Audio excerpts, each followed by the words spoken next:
stuntman, and then these were my specialties. See, I loved to hunt. I hunted bow and arrow, and I become a professional archer also. So in the movies, I did I think as many Indians for many years as I did white man, because I did the bow and arrow work. I've always been more of an instructor.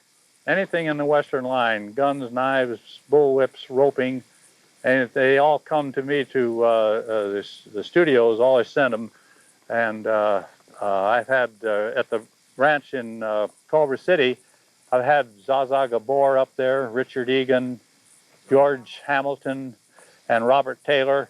I've doubled Bob on his Billy the Kid, the first one, and was gun instructor for him. Glenn Ford, I was gun instructor for Glenn Ford on Fastest Gun Alive. In fact, you'll see me in the picture on that too. I did a part.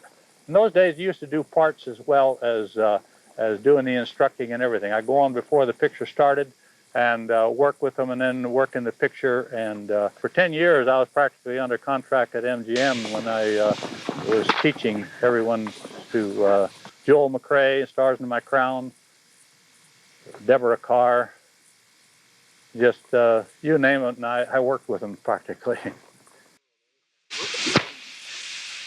I was an instructor for all those. I had 25 women that used the bullwhip on West of the Women, but I did all the Zorros, all the Disney Zorros.